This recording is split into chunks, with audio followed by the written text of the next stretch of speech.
everybody, this is Grace, and in this video, I guess I'm going to talk about self-isolation, or isolation, all around. As some of you know, I have been without my SUV for, this is the third week, okay, during the third week, and it's been in the shop, in and out of the shop. Oh, what a mess. And being basically stuck at home all day, oh my goodness, it's not good for me. Okay, now I'm usually a person, I'm out doing something every day, all week long. Okay, maybe once a week I wouldn't, doing something, you know. So being home during the day is not good, like I said. And of course, you know, I have his SUV. When he gets home, I can go out then like I am right now. But usually I don't want to. By the time he gets home, I'm, you know, already eaten dinner, don't feel like going. I've had a busy day at home. Yeah, you know, so I don't feel like going and doing the things I usually go and do at that time. But the topic of this is more about the isolation. It really made me think so much about people who are isolated by narcissistic abusers. They're not really, some of them, not allowed to go anywhere, go out of their home. They are stuck at home. They're not allowed to have friends. Their narcissistic abuser has found ways for them not to have friends, family, whatever. And they are really stuck in their own little world, in that own little world, you know. Okay, there's that.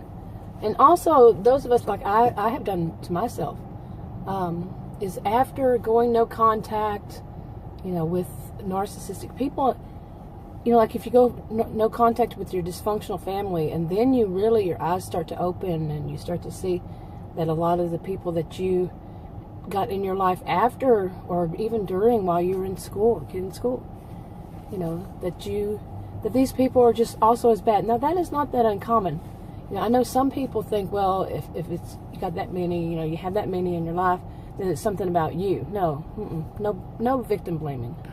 But the thing is, we do, you know, many say, we do tend to get more and more people like that in our lives until we stop and see, you know, stop and smell the roses or smell the coffee, whichever way you want to put it. And then start getting them out of our lives, you know, going no contact, ending the friendship, relationship, whatever it is, and then take the time off, you know, time out, not to, you know, jump into, you feel a void, don't fill the void, you know, that's what you often hear, don't fill a void, go to counseling, you know, an appropriate counselor, not just somebody who says they can do it, but somebody who's actually licensed or whatever by the state, or whatever, where you live.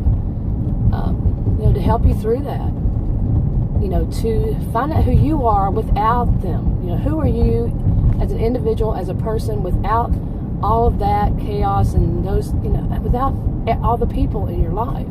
Who are you yourself? And then, you know, start to add people to your life, you know, once you've gone through it, once it's okay to do so. And some say it takes about a year. You know, I don't think there's any set date. For some people, it might take longer, you know, because circumstances are different, you know. People are different, circumstances are different. And like me, you may, you know, be really not in a place, not in a town, city, whatever, where you really want to. You know, trust me on that.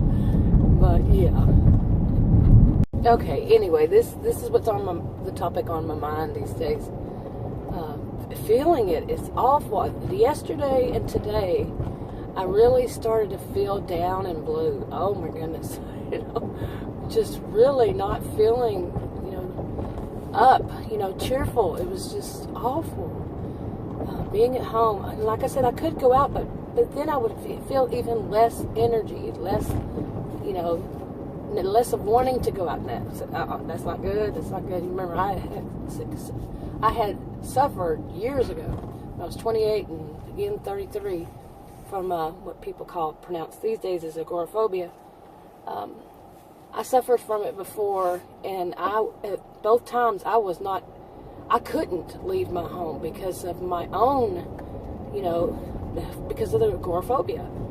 And I do not want to ever experience that again. Since, you know, after like a year and a half later or so, I got put on a medication for diabetes type 2, and that kind of stuff went away pretty much. You know, I'm not saying that would be it for everybody. You know, I'm not a healthcare professional, so anyway, but it does remind me of that. And the past, say, 5-6 months, it was another situation where I was often home, and just too much of it. Anyway, that's on my mind. I'll make a video. I'm starting to do more of like vlogs, you know. Anyway, I think I always have in a way. But that's enough for this topic for now. If you'd like to subscribe to this channel, click the circle. If you want to watch another video on this channel, click one of the rectangles. Like, subscribe, comment, share if you would, and I'll talk to y'all in another video.